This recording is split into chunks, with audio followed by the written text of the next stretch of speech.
confidence to play the best move, knight takes on e3 there, and going to the rook end game was just not there for Denis. I think so. I think you're right about the confidence, both based on the move and the time situation. More and more, we're seeing Denis in severe time trouble, and you're not going to beat Magnus from behind playing with 10 seconds on the clock.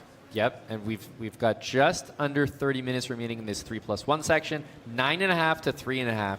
That's 6-point lead for Magnus, and it looks like it's only continuing to grow. Speaking a little bit to the mentality, we see a BENONI on the board, Eric, and that to me is an opening that someone plays when they're feeling really confident with their chess. For sure, it's a risky opening, gives White lots of ideas, ways to push for the advantage, but Magnus has handled the segment very well, and we've seen him do this before in other matches where he starts varying the openings, having a bit of fun with it, feeling better.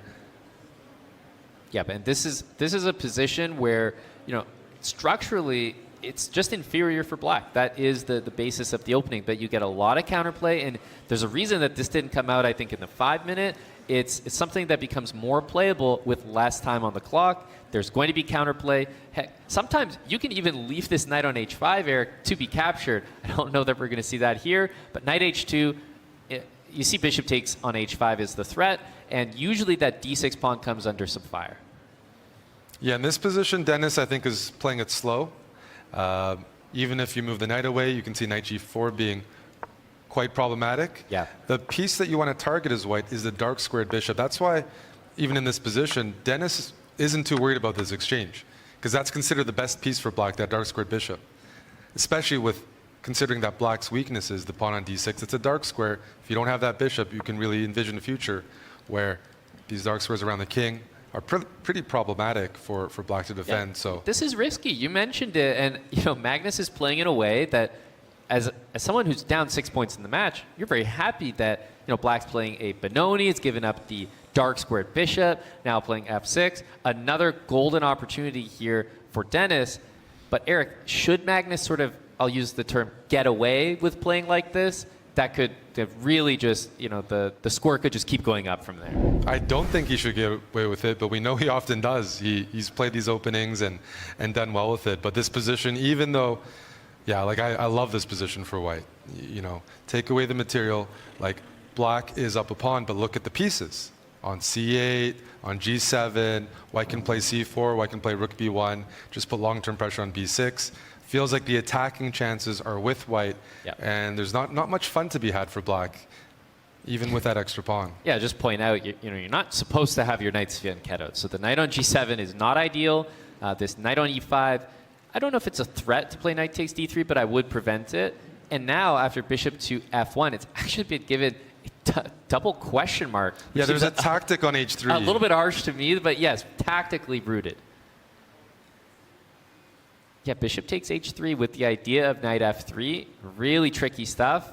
And it seems like Magnus is not really on the lookout. The move that I'm kind of looking to play here is f4 to remove that knight. The problem is, as soon as you do that, you really blunt your own bishop on e3. Suddenly it's not really part of the game anymore. And again, we mentioned it last time, it's probably not as good now, but that's why these moves are being flagged as a huge blunder. And finally, bishop takes h3 on the board, and that will be a shot. Yeah, I mean, I'd like to play f4 here, attacking the knight, so I gain time to take on h3, but it's probably knight g4. Yeah. And it's just not in time. f4, knight g4, if you take, h6 falls. That's right. Doesn't benefit White. I just want to say, Denis needs to start playing faster. Like, ignore all the moves. He's had moves that he could have played rook b1, c4, without spending seconds. Yep. It's a more natural position. Agreed, and now he's sort of pivoted to playing on the queen side, which is not what you'd expect. Given that the dark square bishop has been given away, this is not exactly what you'd like to do. And it's funny, just leaving that bishop hanging on h3. Rook takes c5. I mean, look at the moves that you need to find. He's found it, though. In order to play this position. Whoa. That is a huge moment here. And after rook e7, he needs another one. Is he going to find this, Eric? Rook takes e5 is incredible. It is, and I think what you then bring the queen in after. This is his chance. Rook e5. This is going to be a masterpiece if we see this on the board. Ladies and gentlemen, this is rook takes on e5, played Queen on G5. the board, and queen g5. And there's also queen takes c5 after knight h5. If knight h5, queen e5, the rook spin, you're threatening queen h8 mate. Is this Magnus Here we getting go. punished? Queen e5 played. Magnus has missed that. the look of shock and almost admiration.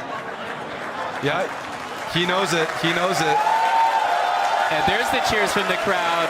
Everyone can appreciate that. Magnus was playing with fire the whole game, finally got punished. And what a moment there for Denis Lazavik. To the cheers of the crowd, he does win that game and, you know, kind of does what you'd expect, Eric, against the BENONI. So it's duly punished and perhaps a reminder to Magnus Carlsen that this match is not over. For sure. I think Magnus was just feeling so comfortable. He'd done it before, but Denis, first win in a long time. That's right. Yep. Perhaps since the very beginning of the match. And the players are on a break right now in between the rest of this 3+1 segment. You can see taking some time to sign some autographs for the fans, Eric. Yeah, was he doing that earlier? I think I did see him do one, but you know he's clearly feeling comfortable right now and comfortable enough to spend some time talking to reporters, signing some autographs, and just love to see that interaction in the arena. Yeah, I mean, for those that are attending the event, they can probably attest to how close you are to the players. It's incredible. And this is where chess is headed. And I think for a lot of people, maybe the first time they've seen Magnus in that capacity, just being a few feet. Well, we're down with John Sargent, who's with Denis Lazavik for a quick interview. John, take it away. Thank you very much, folks. Denis, the energy in the room, the crowd when you played Rook takes e5 there. Talk to us about the live experience playing in front of this audience. Can you feel the energy? Can you feel the crowd? Yeah, but unfortunately, even with headphones, I can hear the crowd. So I will be fair that, I mean, I can say that when they started to screaming, or I don't know, I understood that there was something. So I mean, it's a bit unfair, but even with headphones, I can feel it, I can hear it. So that's. Look, the headphones are doing their job, but you can feel the energy in the room. Obviously, there's some scoreboard pressure against you at the moment, but you've had some absolutely amazing moments so far. Talk me through your strategy for the rest of the match. I don't know, finally I won the game, but, you know, it felt like Magnus decided to even play the BENONI, so well, it's very hard to win against him, but, you know, I will try to continue to play somehow. Probably, I wish I will improve my game, but we'll see. I don't know. Amazing. Thank you very much, Denis. Good luck. Let's go. All right, folks, back to the desk now before we head to a break. This was Denis Lazavik. We'll see you for more chess in a second. Thank you very much.